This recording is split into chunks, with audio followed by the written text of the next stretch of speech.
La Cour d'appel du Québec va rendre sa décision demain quant à la constitutionnalité de la loi 21 sur la laïcité de l'État.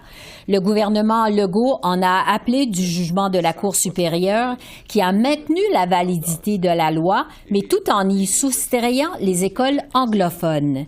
J'en ai discuté avec le constitutionnaliste Benoît Pelletier. Bonsoir, professeur Pelletier. Bonsoir.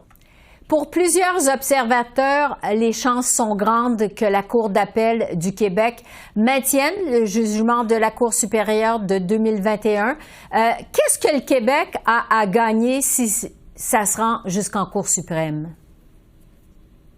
J'ai peur que le Québec n'ait rien à gagner parce que justement, la Cour supérieure et probablement la Cour d'appel demain appliquent les critères jurisprudentiels de la Cour suprême. Il faut savoir d'abord et avant tout que la Cour suprême interprète la liberté de religion extrêmement largement et par ailleurs, bien qu'elle parle à l'occasion, la Cour, de la séparation entre l'Église et l'État ou la séparation entre les religions et l'État, il en reste pas moins qu'on ne sent pas vraiment sa volonté de pousser dans le sens d'une laïcité de l'État qui serait compatible avec la loi 21, la loi du Québec. En d'autres mots, la Cour suprême du Canada, jusqu'à présent, a rendu des jugements, rendu des arrêts qui sont plutôt dans un sens contraire à la validité de la loi 21.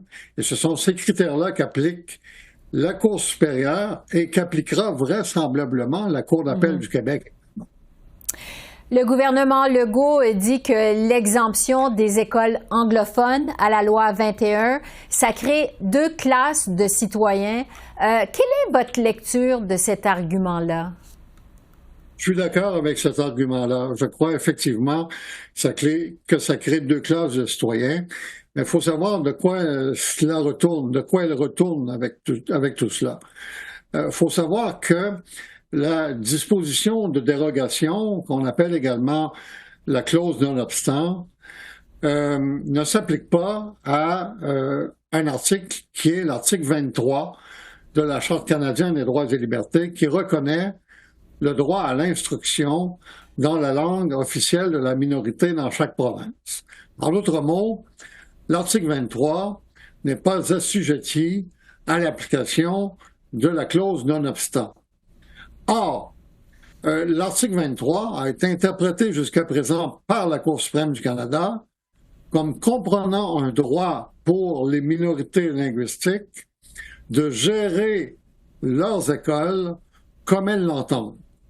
Alors évidemment, l'argument est avancé devant la Cour supérieure du Québec par la minorité anglophone du Québec, l'argument que, voulant que finalement, le droit à la gestion scolaire implique le droit de décider de quel professeur on va nommer, quel professeur on va choisir, et que la loi 21 allait à l'encontre de ce droit-là, tel qu'interprété par la Cour suprême du Canada.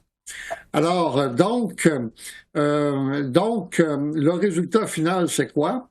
C'est que la Cour supérieure a donné raison à la minorité anglophone, a déclaré que la clause non-obstant ne s'appliquait pas à son égard et a déclaré que la loi 21, par ailleurs, ne pouvait pas viser les écoles anglophones, ce qui, dans les faits, comme l'a dit le gouvernement du Québec et le ministre Jolin Barrette, crée deux classes de citoyens.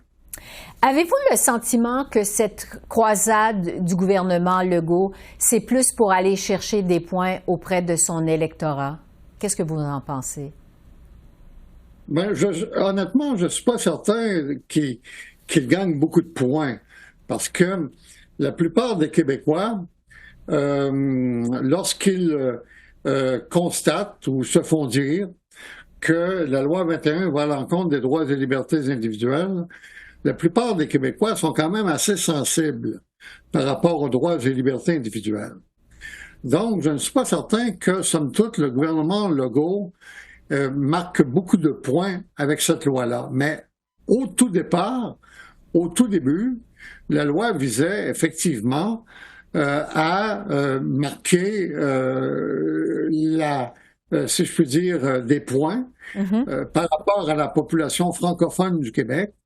Et au tout début, la loi visait évidemment à faire en sorte que le gouvernement Legault se montre actif dans le dossier identitaire. Oui. Et justement, est-ce que l'insistance du gouvernement Legault avec cette loi 21, ça vient renforcer la perception négative envers le Québec dans le reste du Canada, vous pensez? Oui, sans aucun doute, mais c'est le prix à payer pour être une majorité qui est en même temps une nation. C'est le prix à payer.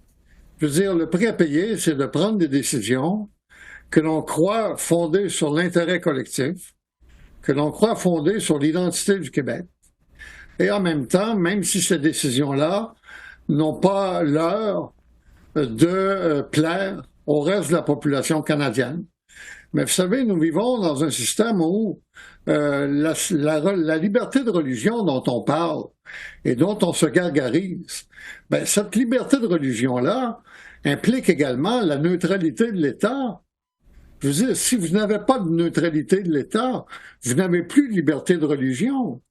L'État, la séparation entre l'État et la religion est établie depuis longtemps dans notre système et devrait être davantage reconnue, même par les instances judiciaires. Alors, la suite demain. Professeur Pelletier, merci beaucoup. Bonne soirée. Merci, vous aussi. Au revoir. Au revoir.